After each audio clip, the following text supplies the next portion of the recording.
Someone whose actions inspire, empower, and serve in order to elevate others.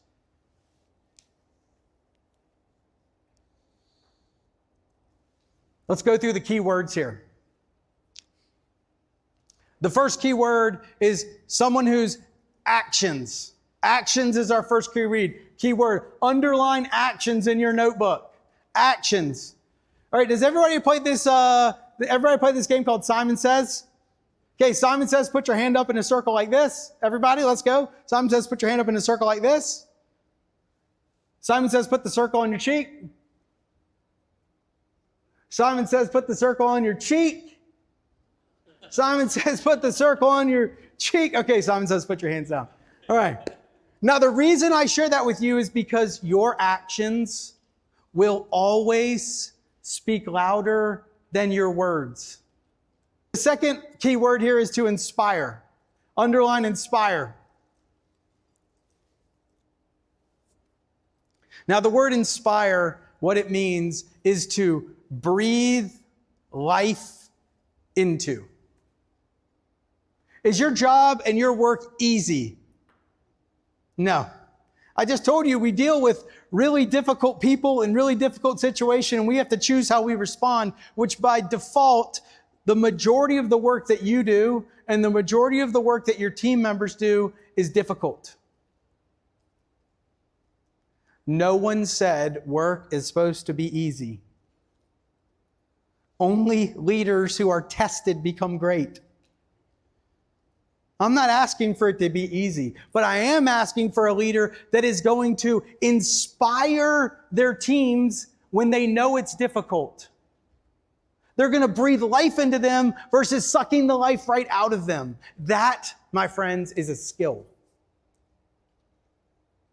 The third key word here is empower. Empower. And the word empower, what it means is to help people make decisions where the information is. Help people make decisions where the information is. Now, I have a couple kids, and my youngest is a girl. And when my wife, they were young, and when moms go out of town for the weekend, like dads have to find stuff to do with kids.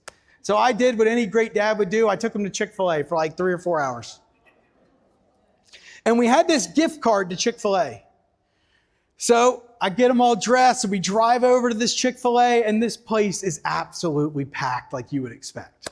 And I wait in this long line, and my kids are running all over the place, and we get up to the front of the line, and I'm giving my order to this young girl, and just about that time, out of Lucy just goes running right through my legs. She's like, wow, you really don't have a lot of control of this situation, do you? And I said, we get to the very end, and I hand her this gift card, and she says, sir, I'm really sorry, I have bad news. This gift card is expired. She looks at me and she says, but I really appreciate you bringing your kids to Chick-fil-A today. We're going to accept this gift card. She never one time turned around and asked her manager. She didn't say, hey, this guy doesn't have control of his kids. We really need to help him out. She had been empowered to make decisions where the information is. And the only way that she can do that, if she's been empowered to do it. But it's not just a Chick-fil-A thing. It's a leadership thing. Any organization can do that. You can do it, and I can do it. So the third word is empower. The last word is to serve. Serve, underline serve.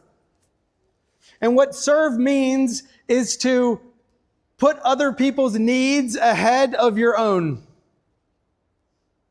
Now, I don't know about you, but whenever you got ready this morning, I'm sure there was a mirror involved. Agree? You got in front of the mirror at some point today, and when you look in that mirror, what are you thinking about? Yourself. You wake up, I wake up thinking about number one. So by default, to serve somebody else, put somebody else's needs ahead of your own, it requires you to think about someone else before yourself, and that is challenging to do. There's a quote that I just love that it's easier to push somebody up than to pull them along. So if we're going to serve someone, we literally have to get under them and push them up. And when your actions inspire, empower, and serve, you'll be on your way to elevating other people. And that is the apex of leadership today.